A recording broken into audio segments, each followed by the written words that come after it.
Last mission. Final boss mode.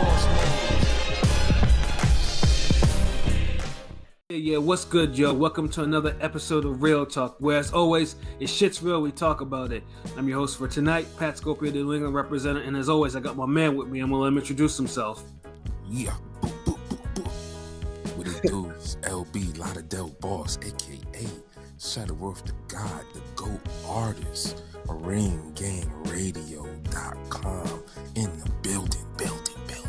Yes, sir. Ring Gang in the house forever and always. And as always, I got my other man with me, so I'm gonna let him introduce himself. Was good. You already know who this is. Your boy King P, Bodega Boxer in the building. Ring Gang Radio all day. Let's go.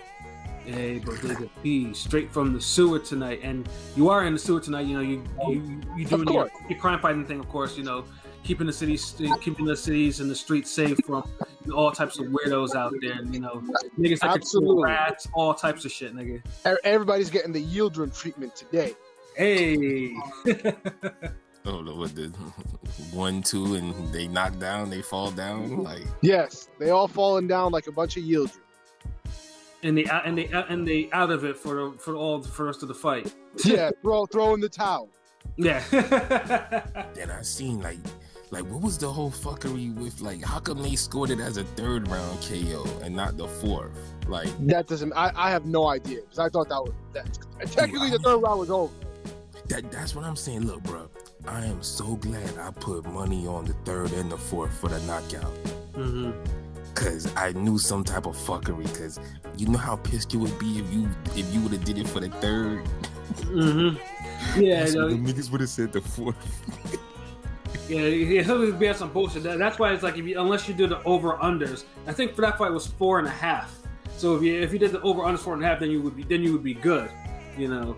But yeah, if you did, I just did when he had stopped him. Yeah. And you still good. I mean, because that was still good because I think it was like 9-1 type odds. Yeah, I think in 3rd round. Yeah, so you made it like a fat rat. That's what's up, bro. Yeah. So that and thank you, Tommy Fury. Shout out to Tommy Fury. yeah. You know, you looked out on that 2nd round KO too, because I'm like, yo, ain't no way this guy should be going past 3 rounds. 9 losses, no wins. Nah. No wins. Yeah, you get rid of cats like that. Yeah. You know? I'm surprised he even went to the 2nd round. But yeah, of course, what we were talking about before, we're talking about obviously with Canelo versus Avni Yildirim. Yildirim. And back probably to Miami. Yeah, and pretty much like probably the most shit on fight going right now, still going right now. But before we get into that fight, though, I do want to highlight one particular fight on the undercard that was probably the best fight of the night. No question, and it shouldn't have been either. I am talking about Eddie Hearns. He signed heavyweight from China. Was it Zhili Zhang? And obviously he's like 20 something and and he has some pop. He's big or whatever, but he's old too. He's like 37. And he looks like he's already really past it, but he hits hard. For a guy his size. So it's like, let me sign him. He made because they're trying to make him an opponent for Anthony Joshua, try to build him up. Stop. Yeah. So and like I said, he had been on cards. He had been showing out. He'd been getting these knockouts. So his latest opponent, Jerry Forrest, who if you watch the Top Ranks bubble shows, he was on there not putting up much of a fight against Carlos Takam and popping for weed at the same time. So.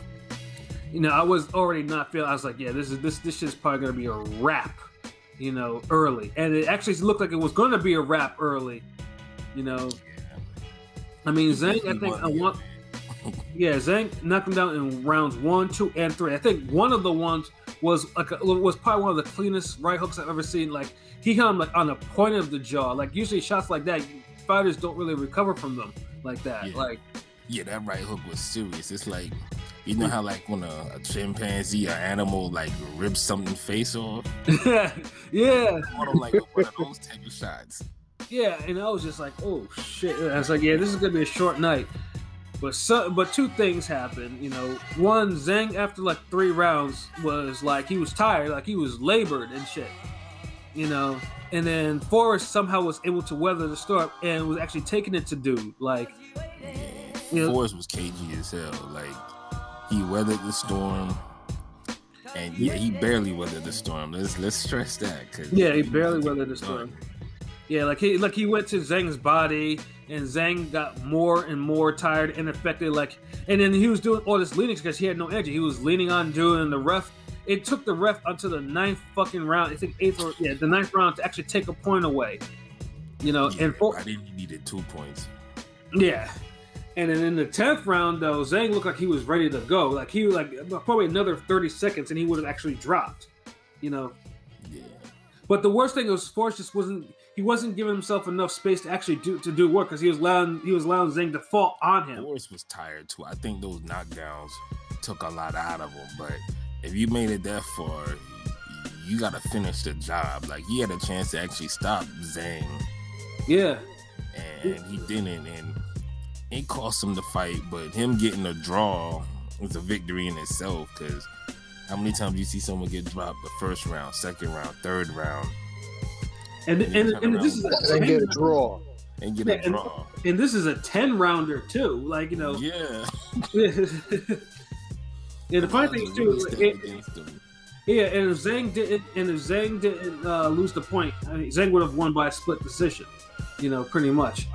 So it was, and the lone winning card was from Forrest. So Forrest won. So like, I give Jerry Forrest his props though. Although he wasn't. I felt like Forrest did enough to win. Like he edged it out, but I'm cool with the draw. Like because he didn't really step on the gas like he should have at the end.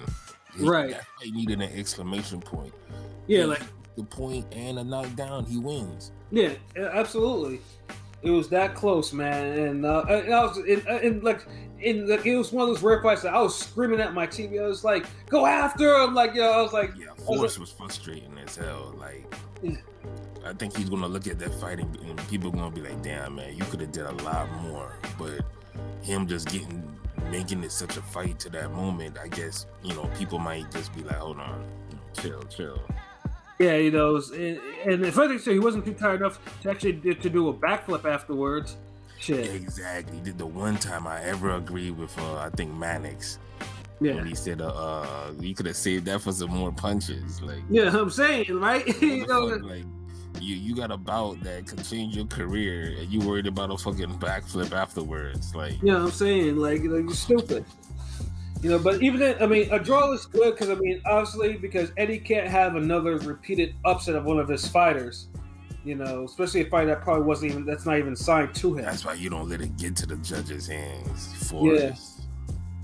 Yeah, so Zhang... Punch, Forrest, punch. That's what I kept saying. I'm like, punch, Forrest, punch.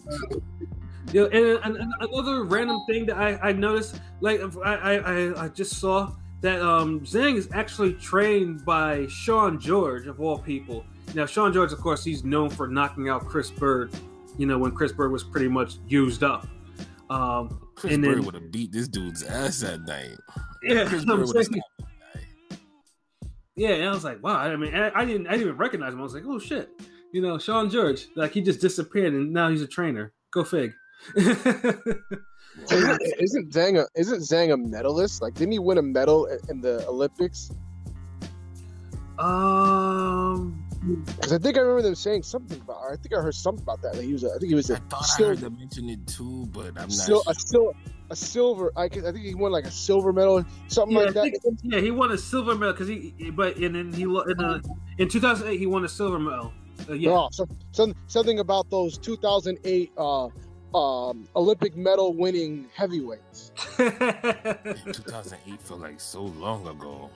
Yeah, and then he I think it was in 2012 too, but I think Anthony Joshua beat him in that one. Because Zhang, Wilder, Price, that 2008 fucking Olympic medalist team is looking funny in the light. I'm saying, right? What it is, mid. Yeah, it was mid. The American boxing team was mid as fuck in 2008.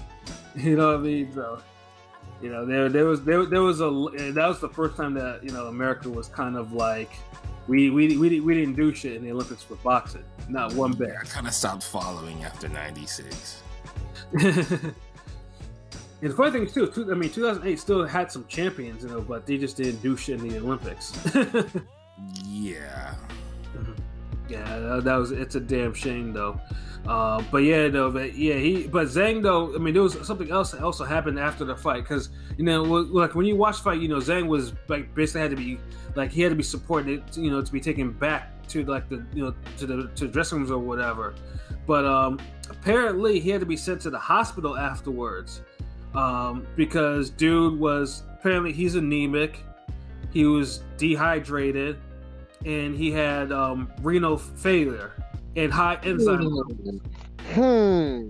Sounds like somebody needs to check that blood test afterwards. Yeah, I'm saying, like, yeah, usually, because a pre-fight physical would easily see all of this shit and be like, yeah, this guy. So either he took something before his pre-fight, and, you know, for whatever reason, and then it backfired on him. But yeah, heavyweights are not supposed to be dehydrated. Like, you know, especially if you're 255 pounds. Like, you know, 6'5". Yeah, 6'5", 6'6". He didn't look skinny. He looked like he was in decent shape. Like, that's one thing. Like, these two guys, they at least look like some heavyweights. Right. Like, you know, you ain't got to be prime Ken Norton all cut up and shit, but right, look like you have a job as a boxer. Like, that's all I'm saying. Yeah, so, I mean, this guy... So, I mean, obviously, right now, like, yeah, we need to see what that post-fight drug test is, what's in this dude's system, because the last heavyweight that popped for dehydration popped for something that was for Stavern, you know. So it's like, you know, smoking that Stavern package tonight. No, we got that Zhang pack right now. I'm saying, like, and Eddie probably needs to, Eddie, like, you can't build him, like, not even after, like, you can't build this guy to be a threat to Joshua. You can't. You know, like, he barely survived the challenge from, let's face it, both of them are C-level heavyweights, and Zhang, although not put him down 3 times. We're more interested in a rematch with these guys than anything. Yeah, exactly. Like, you know, you gotta run this back, because I gotta see what this says. You're making it 12-rounder too, because everything about this was kind of flawed. You know, so, but yeah, either though Eddie needs to get rid of him, like, he's not going to beat Joshua, and he'll never beat Joshua. He doesn't have it. You're having some hiccups with these Florida cards. Yes. I promise. Oh man, though, but yeah, I definitely had to mention it, because that was easily the best fight of the night, and had some fun. Everything else is like not even worth speaking on, but yeah. Like, including the main event though, but we have to speak on it. We have to speak on this damn performance that was trash. Like, yeah, like, y'all not Triller. Like, stop. Yeah. You know what I'm saying? But yeah, Canelo just Yildirim. Now, obviously, you know, we shot on this fight as soon as this was announced, and we basically, we won't rehash how this fight came to be, but basically, you know, Canelo at WBC, they all agreed and they picked this fight. Yildirim should have fought somebody else for the belt at least to get it. So, and it should have been a lower level fight. So we wouldn't have to have this. It was just trash. Like, bro, like, because honestly, my wife was watching boxing with me. Oh, and, shit. you know, we had, and I was on some past shit. You know, I had like, I think, going back and forth between PBC and, you know, Canelo bout. And she's like, who's this dude? Like, so I tried to explain the situation. She was like, so this guy lost his last fight 2 years ago and he's in the main event fighting Canelo. I'm like, yeah. Yeah, it sounds mad stupid, right? To explain that. It sounds stupid. She was like, so what the fuck going on? And then, you know, switched back to PBC and I was like, so yeah, that guy who's fighting Canelo, he lost to this guy. And she's like, oh yeah, I remember this Darrell. No, because she knows, she remembers the Darrell bros, especially Andre Darrell. Mm-hmm.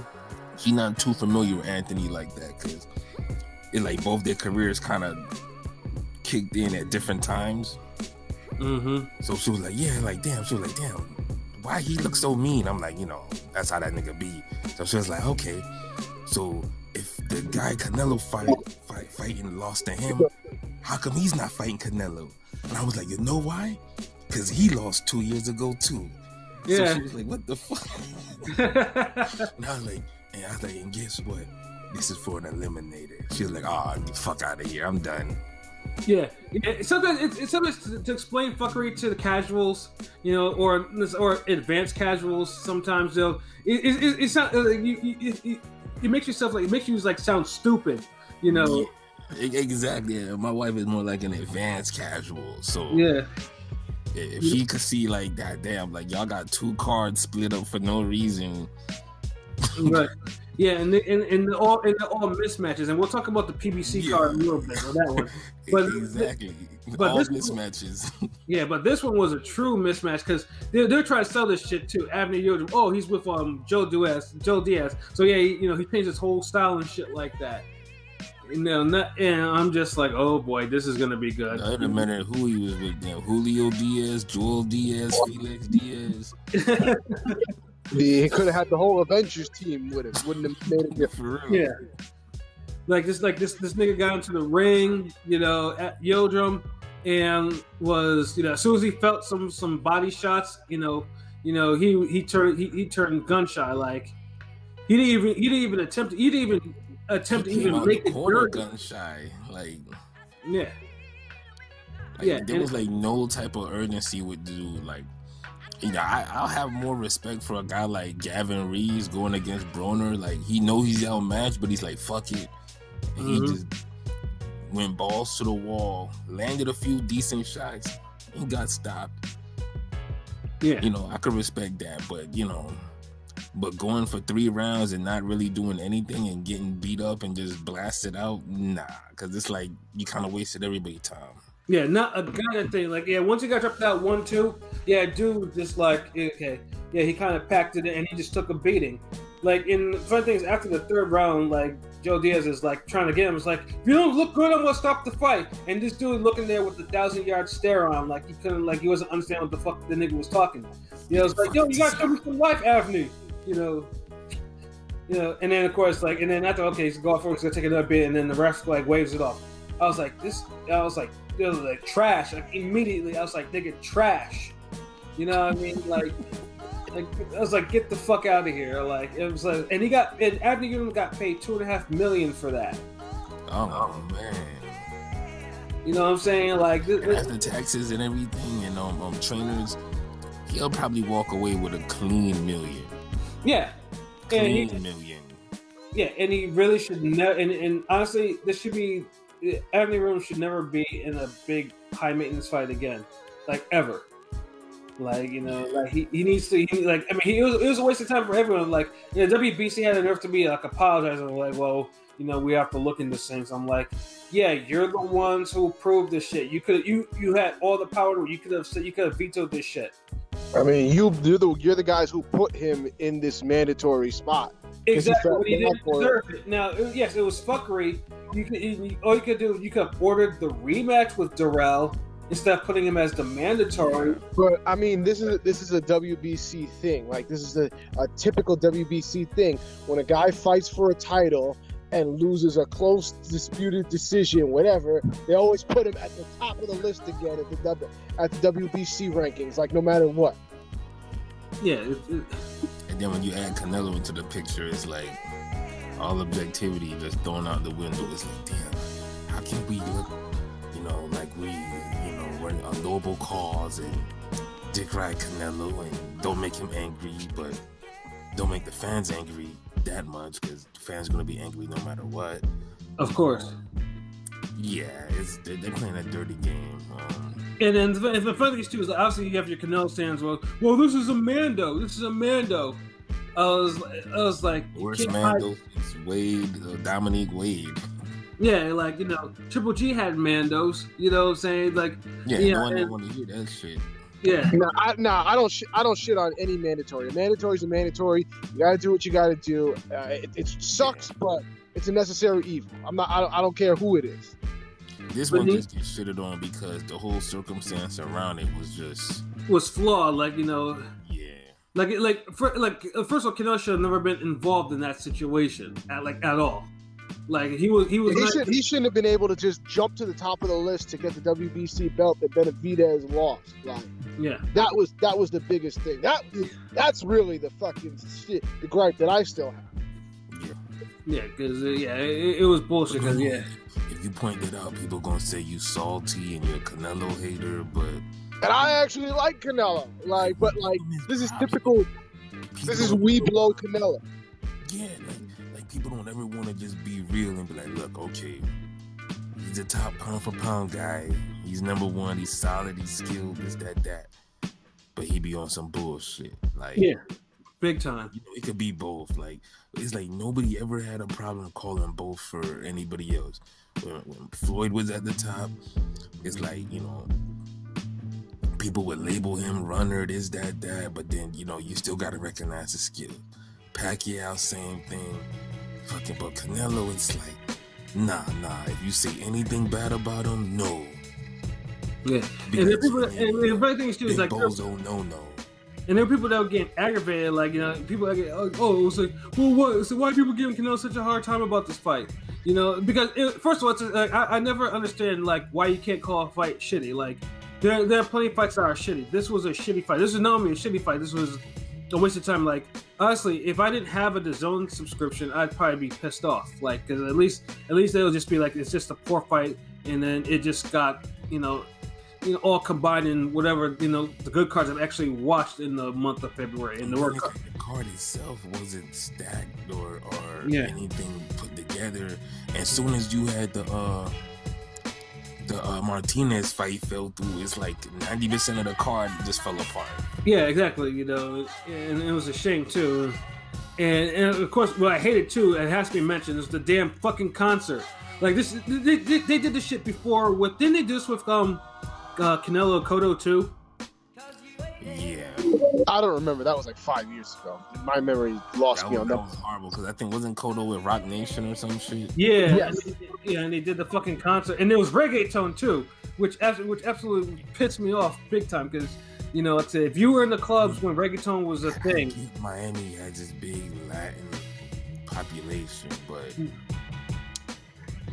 damn, there's other things in Miami, like I don't know, and back like. Although I did laugh at the cat that was doing the bike tricks and he busted it, he almost fell on his face, you know, and he had to like slink to the dark part of the stage, dragging his bike along. That got a laugh out of me, because then. And the thing is, like, this is twice in a row. Like Miami had like, okay, you got Super Bowl, you got Canelo Bowl, and it's like, but Pitbull ain't doing no more shows, like. Mm-hmm. Y'all bringing up J-Lo and J Balvin and all these other, like, the fuck going on? Like, yeah, I mean, reggaeton, Spanish trap, honestly, it's all the same to fucking me. I just don't want to hear it. Especially I don't want to hear it after, when I listened for Canelo Cotto, it was after a war, and I was like, it was before a war, afterward, something like that. You know, I just didn't want to hear it because I was probably drinking Henny at that time. But this one, I was just like, you know, this card is not that hot enough for me to tolerate this. It went on too long, like. Yeah, it did. And I mean, it looked like the arena was nice. It was set up looking good. It didn't feel like a lot of people was there though. No, yeah, that's what I'm saying. Like, I mean, I thought this felt dead. Like the whole performance felt so hollow. Yeah, and then I know there was a video on Fight Hype. I think it was either Jamal or Jamal. I forgot which one. And he was like, Jamal. Yeah, and he's like, it is not this split, you know. And it didn't look like it was lit at all because I think he took the video. I think either after the concert or whatever, but it didn't look like. Yeah. Well, it shouldn't have been lit with your fucking super spreader ass. Be thankful there was people there. The fuck. Yeah. Talking about live gates, like we in a fucking pandemic. That shit shouldn't be filmed. Mm-hmm. What the fuck is wrong with you? Yeah, but it's like you had no atmospheres. Guess what I'm saying? Like, and I know it's Florida. Florida atmosphere is different when it comes to shit because motherfuckers only care about football down here. Yeah, like even Miami Heat, like, you know, like if Miami Heat isn't winning, them niggas be like this. They be like, fuck all this. Like I remember I used to watch Miami Heat games back in the day, and them shits never used to be like filled like that until them niggas started winning. Well, I went to a Heat game or some shit. Like I said, I went to a Heat game last year, and that shit was jumping. Like that shit was packed. So I don't know. My experience was different. Yeah, I mean, Miami came in as an expensive. Was doing good though. That's what we're talking about. Yeah. Oh, yeah. Yeah. Florida's kind of crazy. It's kind of odd about their teams except for football. Anytime Florida get matched up with a New York team, it's like we come to life. Yeah, facts. Stand you up north niggas. Yeah, them Heat and Knicks games used to be on point, bruh. Yeah. You see how good the Dolphins be playing against y'all. Like if I have to, if you know it's something, if I have to bring that up. Facts. I mean, our New York football team is also trash, so that's not really saying much. Also facts. Yeah, but Dolphins is like known to been trash for like before niggas were born. Yeah, well, they never waking up and inheriting garbage. Well, I mean, the Dolphins are the only team to ever go undefeated in the whole season. So y'all got that. Y'all got to hang your head on that. Yeah, I guess everybody's grandfather do have that to be proud about. In fact, little fun fact for those that don't know: whenever every team loses in a season, the players from that 1972 Dolphins team, they pop champagne. Yep, they're haters. They're pure haters. They're the biggest haters I've ever seen in NFL. Yeah, then they don't care. They don't give a fuck. Like, you know what? Yeah, we're not undefeated. They did that shit when the Pats almost went undefeated too. They don't give a fuck. They are haters, big time haters. I mean, hey, you know how hard it is to go undefeated in the NFL. Yeah, we do, but yeah, them niggas, like, until the last person is like, I mean, because them old heads, they're starting to pass on though. But they every time that happens, they in the news for like a week with that shit. It's hilarious. Like I ain't even mad, but yeah, like I don't know what it is. I'm waiting for the day where Matchroom could throw down a real great event where there's no problem with makeshift arenas and seating, and the tickets are ridiculous for mismatch ass main event. Like, I mean, it's actually amazing too. Like, in the span of 3 months, you had Triple G and Canelo in your neck of the woods, like not even in driving distance. And Haney and Jacobs. Yeah. Like, I mean, just like, you have never thought this would ever happen. And didn't get to see that damn fight. Yeah. Meanwhile, I can see Andre and fucking Jake Paul. Yeah, but I did get to see Tevin Farmer lose, so hey. But I got to see Daniel Roman lose too. Yeah, that wasn't cool. Yeah, that wasn't cool. But them all. But yeah, this whole like. It was open on the card. It was a dud. Another Canelo dud. Like, honestly, Canelo. Yeah.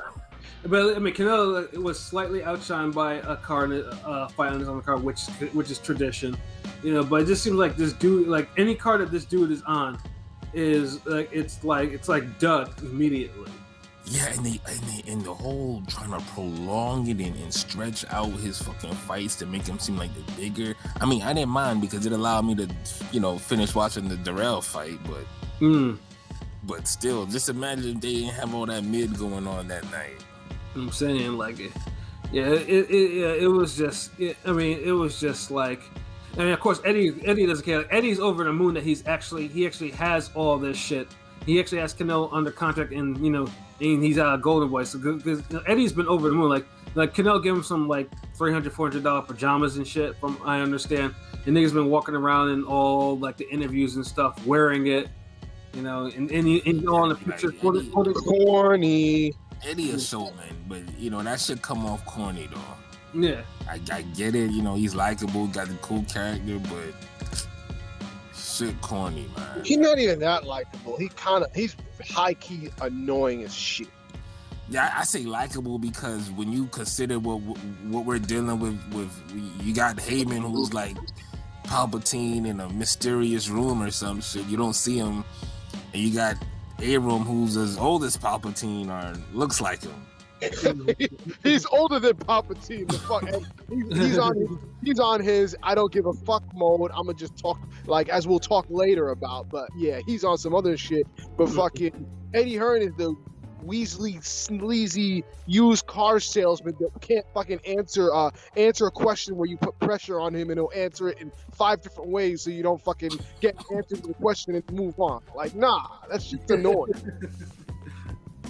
I mean, I feel you. It just, you know how you know, just like black people with the lesser of two evils. You know, boxing fans kind of get that with promoters and shit. You know, nobody could ever just do it a balanced way and do everything right. It's got to be, you know, you either fucking homeroom, let niggas do what they want, or you be on some top rank hater sabotage and shit. I mean, yeah, that is true. He is the lesser of two evils, and he's the lesser of two evils in his own fucking promoter household. I take Eddie over Plantation Barry. Yeah. Oh man. You know, but at least there was one decent thing that came out from this card, which of course is the end of the card where they announced, you know, officially the Canelo versus Billy Joe Saunders 3-belt unification. Yes, Finally, you know. So come on, Billy, you can do it, Billy. Yeah, he better do it. Cause look, man, if Dylan White gets knocked out again or loses to Povetkin, the UK's hope all falls on Saunders. Mm-hmm. And you know, I think he's up for it. I don't want to talk about this fight too much because I know we're gonna preview it later. Yeah, for sure. But at least that was like the one that was finally, you know, and that's gonna be on May 8th. Canelo, they love these damn infomercials before Canelo fights. I'm saying. We got the Chavez Jr. for Golovkin. Mm-hmm. Actually, they gave us like 3 bullshit fights before Golovkin. They did. Oh, hold on. I don't want to say it though, because niggas would be like, they hate Golovkin, they hate Canelo. Yeah, I mean, you could say it. He went through the stretch of Khan, Liam Smith, and Chavez. Fuck. Right. And no one can ever explain why we didn't get, you know, Charlo or Andre, you know what I mean? So, you know, that's my only gripe with Canelo on that, you know, in the plot armor. But, you know, he good in my book. You know, just, you know, if you don't want no argument, just you got to recognize that bullshit he be on sometimes. That's all. Facts. But I'm hyped for the Saunders fight. Yeah, I mean, it's a shame it ends up being good. Yeah, hopefully Billy Joe doesn't be on some silly hoe shit and do something to ruin this fight. Yeah, that's another thing. Yeah, honestly, I won't believe it until I see both guys in the ring that night. And he's got enough time, man. He's got more than time. Yeah, but he's also got enough time to fuck up because we all know how Billy Joe does. Yeah. But he's due for a good performance. Like, you almost feel like focus Billy Joe, you know, don't exist no more. Like, you almost gotta go back to like focus Zav, focus Broner. Like, that's what Billy Joe turned it into. Focus Billy Joe. Like, absolutely. Yeah. He's a pure head case. I mean, how many times have you heard of Wolf? The Saunders from the Lemieux fight shows up. Like, come on. Mm-hmm. Why can't you just show up to show up? Yeah, I mean, but at least though he was focused for the Murray fight. He did what he had to do. Yeah, he was. People overlooking that performance, but I think it's because Martin Murray was so past it. Yeah, he was so washed. He probably could have went in with half-focused Billy and still dominated that fight. So, yeah, I don't know. He looked sharper than he did when he fought against that undefeated cat that he had to Wilder himself out. Yeah, like that fight was just, he was close to losing too. Yeah, like if he would have fought like he did, if he'd have came in there like he did with Martin, then that might be a whole different fight. But right. You know, but we'll see. Yeah, and then also another thing too, Ryan Garcia, keep this dude out of the damn booth. Keep him up. No, yeah, shut the fuck up. Yes, thank you. Him and his shitty commentary, he brings nothing to the table. And honestly, his shitty ass fucking neck tattoo is fucking like it's distracting. But the funny thing though, the thing that I think I found was the funniest of all thing was I think Kate Abdo, he put him on. I think she put him on the spot, or Mannix with the whole Spanish thing. I was just like, do you know what the Spanish? And I'm over here thinking to myself, okay, this is gonna be good, And then dude said, "Was it como está?" I think that was pretty much about it. And I was like, "Ooh, I know his fan base, his Hispanic fan base, his Mexican fan base is not gonna like this, not gonna like this." It's just they gotta stop shoving Ryan Garcia down our I don't think they care because I don't think he doesn't have his fan base and Canelo's fan base are two different fan bases. With I even right now, I type in Ryan Garcia Spanish in my Twitter, and there are some people who do care for someone they really do. But they're not his real fans. Just like anybody who got on Danny Garcia about it ain't gonna really care, except people who are haters or detractors. Yeah. Ain't that right? Yeah, you got him. I mean, because who cares? Like, we all know we speak with our fists. If you're a disciple of the fist, we don't have to worry about other languages. True. Speak with your knuckles. True, very true. But I just found it. Forcing Ryan Garcia on us, like for these events, they gotta get other type of personalities, other shit they gotta do, because to keep leaning on Ak and Barack and Ryan Garcia, it just. I'd rather y'all go back to even Ak and Barack kind of like wear thin on me. They're funny and entertaining at times, but they wear thin quickly. Because this ain't the right damn spot for them. Just like when ESPN be having it overproduced, when you have Bradley, Ward, this nigga, that nigga, all commentating on one fight. Like, it's too much. Mm-hmm.